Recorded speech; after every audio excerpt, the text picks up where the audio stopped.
Hello friends, आज का topic है कंपाउंड इंटरेस्ट। तो इस वीडियो में कंपाउंड इंटरेस्ट से जितने भी महत्वपूर्ण सूत्र बन सकते हैं आज उनको समझने का प्रयास करेंगे।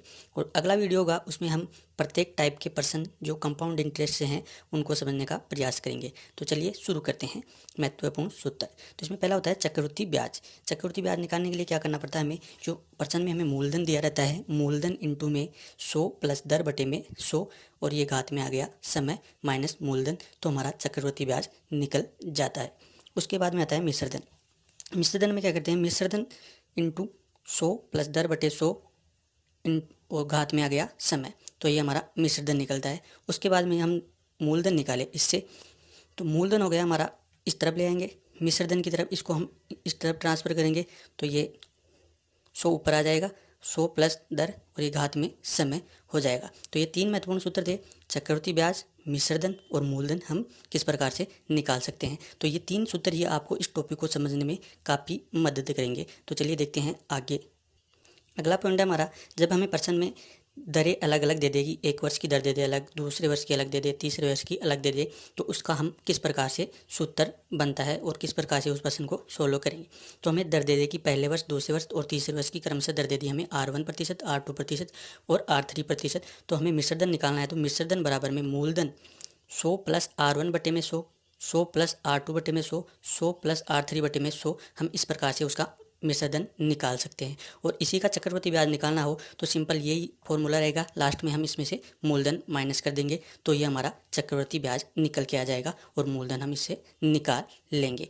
अब आगे क्या है कि जब समय परिमेय संख्या में हो, परिमेय संख्या का मतलब होगा जैसे कि 2 सही 1/2 वर्ष, इस प्रकार के में जब हमें समय दिया गया हो परिमेय संख्या के अंदर, तो हम उसको किस प्रकार से उसका मिश्रधन और चक्रवृद्धि ब्याज निकाल सकते हैं। तो चलिए देखते हैं कि हमें दे रखा है कि मिश्रधन बराबर मूलधन, तो 100 प्लस R बटे में 100, तो ये दो तो वर्ष तो पूरा है, तो हम इसको पावर में 2 लगा देंगे। उसके बाद में क्या करते हैं, उसके बाद में 100 प्लस R बटे 2 बटे में 100, जो हमारे पास ये दर है ये आधा वर्ष हो गया, तो आधे वर्ष में हम दर को आधा कर देंगे और समय को पूरा कर देंगे, तो यहाँ हमारे पास समय हो गया 1 वर्ष और दर हो गई हमारी आधी। तो इस प्रकार से परिमेय संख्या वाले में जो हमें समय दिया रहता है हम इसको इस प्रकार से कन्वर्ट करके हल करते हैं। आगे देखिए, कुछ महत्वपूर्ण बिंदु है, इनको देखते हैं पहले। जब समय आधा हो तो दर आधी और समय दुगना कर दिया जाता है, जैसे कि हमने यहाँ किया, ये समय आधा था तो दर को आधी कर दिया और समय को दुगना कर दिया, यानी कि आधा वर्ष था उसको हमने 1 वर्ष बना दिया। फिर है कि यानी ब्याज की दर हमें 6 माही दे रखी हो तब हमें ये करना है। यदि ब्याज की दर त्रैमासिक हो तो दर चौथाई कर दी जाती है और समय 4 गुना कर दिया जाता है। अगर हमें त्रैमासिक ब्याज की दर दी जाती है तो दर तो चौथाई और समय 4 गुना कर दिया जाता है। उसके बाद में यदि ब्याज की दर अन्य जो त्रैमासिक भी नहीं हो, अर्धवार्षिक भी नहीं हो और वार्षिक भी नहीं हो, तो उसमें क्या करते हैं हम 12 का भाग देके समय से गुणा कर देते हैं। उसमें क्या करते हैं 12 का भाग देके हम समय से गुणा कर देंगे तो उसमें हमें मिश्रधन प्राप्त हो जाएगा। चलिए देखते हैं आगे। अगला पॉइंट है हमारा कि हमें चक्रवृद्धि ब्याज की दर दे रखी हो और समय दे रखी हो, तो प्रतिशत प्रभाव नियम है हमारा, जो प्रतिशत प्रभाव हमने प्रतिशत में पढ़ा था उसके अनुसार हम समतुल्य दर निकाल के उसका मिश्रधन हम निकाल सकते हैं। जैसे कि एग्जाम्पल देखिए कि हमें चक्रवृद्धि ब्याज की दर दे रखी है 10% और समय दे रखा है 2 वर्ष, तो समतुल्य दर की तरफ से क्या करेंगे हम, जो प्रतिशत प्रभाव का नियम है 10 प्लस 10, 10 इंटू में 10 बटे में 100, तो इसकी समतुल्य दर क्या होगी 21% इसकी समतुल्य दर हो गई। इस प्रकार से हम उसका मिश्रधन निकाल सकते हैं। हम इस टेबल की सहायता से देखने का प्रयास करेंगे और इसकी माध्यम से हम समझने का प्रयास करेंगे। तो चलिए देखते हैं। पहले देखते हैं साधारण ब्याज में कि हमें मूलधन दे रखा है 200 रुपये, दर दे रखी है 10% और समय दे रखा है 2 वर्ष का, तो इसकी समतुल्य दर हम निकालेंगे। तो 10 इससे ऊपर जैसे हमने निकाला था तो इसकी समतुल्य दर होगी 10, सीधे ही होगी साधारण ब्याज में तो 20%। तो अब हम इससे निकालेंगे कि साधारण ब्याज बराबर 200, जो मेन फॉर्मूला है साधारण ब्याज का उसे निकालेंगे 200 इंटू में 10 इंटू में 2 बटे में 100, तो हमारे पास ये साधारण ब्याज आ गया 40 रुपये और इसका मिश्रधन हो जाएगा हमारे पास 240 रुपये, यानी 200 प्लस 40 240 हो जाएगा। अब समतुल्य दर का उपयोग करेंगे हम, तो सीधे ही निकालेंगे कि 200 इंटू में 20 बटे में 100, तो इसका हमें जो ब्याज साधारण ब्याज प्राप्त हो जाएगा हमारे 40 प्राप्त हो जाएगा। और इसका हम ऐसे उपयोग करेंगे कि 20% अधिक है तो 120 कर देंगे प्रतिशत प्रभाव नियम से, 200 इंटू में 120 बटे में 100, तो हमारे पास ये सीधा मिश्रधन प्राप्त हो जाएगा 240 रुपये। उसके बाद देखते हैं चक्रवृद्धि ब्याज में समतुल्य दर होगी इसकी 21% इसमें।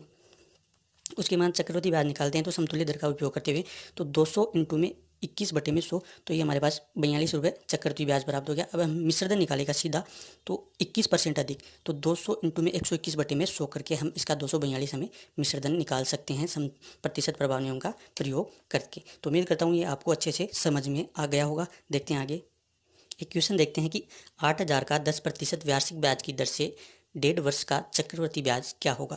तो हमें चक्रवृद्धि ब्याज निकालना है, तो मूलधन इंटू में 1.5 वर्ष का देर का है, तो 100 प्लस में 1 वर्ष का, तो हमने 10% लिख लिया दर बटे में 100। और जो मैंने बताया था पीछे कि आधा वर्ष दे रखा है, उसमें दर को आधी कर देंगे, तो दर 10 है तो उसके आधी कर दी 5, और समय को पूरा कर देंगे तो 1, और माइनस में मूलधन 8,000। तो इसको हमने सिंपल किया तो ये आ गया हमारे पास, और इसको काटने के बाद में हमारे पास क्या है, 2 जीरो से 2 जीरो और ये 4 यानी कि 40, इसको मल्टीप्लाई किया तो ये हमारे पास आया 9,240 माइनस 8,000, तो ये हो गया हमारे पास 1,240 इसका चक्रवृद्धि ब्याज हो गया। अब हम इसको निकालेंगे प्रतिशत प्रभाव नियम से। प्रतिशत प्रभाव नियम से क्या होगा कि 10% हमें दर दे रखे हैं, तो उस समय दे रखा है 1.5 वर्ष, तो प्रथम वर्ष की दर तो हो जाएगी 10% और द्वितीय वर्ष की दर हो जाएगी आधी यानी कि 5%। तो समतुल्य दर से 10 प्लस में 5 प्लस 10 इंटू 5 बटे में 100, तो हमारे पास 15.5% इसकी समतुल्य दर आ गई। तो हम सीधा ही इसका 8,000 का 15.5% निकालेंगे, तो हमारे पास ये 1,240 रुपये आ जाएगा। हम इस प्रकार समतुल्य दर का प्रयोग करते हुए इसका मिश्र धन वो चक्रवृद्धि ब्याज निकाल सकते हैं कम ही समय में। तो उम्मीद करता हूँ ये अच्छे से समझ में आ रहा होगा आपके। अगला प्रश्न हमारा कि 10,000 का 20% वार्षिक ब्याज की दर से 1.5 वर्ष का चक्रवृद्धि ब्याज क्या होगा यदि ब्याज की दर अर्धवार्षिक हो। अब हमें यहाँ ब्याज की दर अर्धवार्षिक दी गई है, तो समय हो गया हमारे पास 1.5 वर्ष, तो अर्धवार्षिक दे रखी है तो हमें समय को दुगना करना है, 3 वर्ष हो गया। और दर दे रखी है हमें 20%, तो 20% की हमें आधी करनी है, अर्धवार्षिक में 10%। अब हम इसका चक्रवृद्धि ब्याज निकालेंगे, तो 10,000 इंटू में 100 प्लस 10 बटे में 100 की पावर 3, 3 वर्ष का है तो 3 माइनस में 10,000।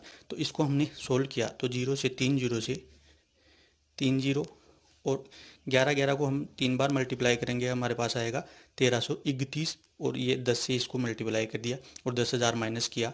10,000 माइनस करने पे क्या आएगा हमारे पास, ये आएगा 3,310 रुपये इसका चक्रवृद्धि ब्याज हो गया।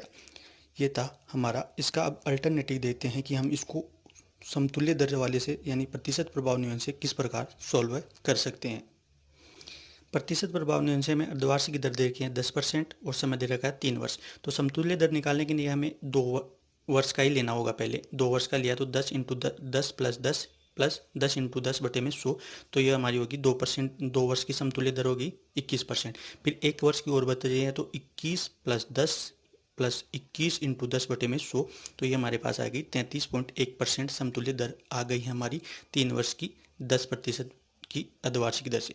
तो अब हम क्या करेंगे, सीधा ही 10,000 का 33.1% निकालेंगे, तो हमारे पास यह 33 से ही वो 33 यानी कि 3,310 रुपये इसका चक्रवृद्धि ब्याज हमें प्राप्त हो जाएगा। तो उम्मीद करता हूँ ये वीडियो आपको अच्छा लगा होगा, और इसके चक्रवृद्धि ब्याज के जो टाइप वाले क्वेश्चन हैं अगले वीडियो में आएंगे। तब तक के लिए जय हिंद जय भारत।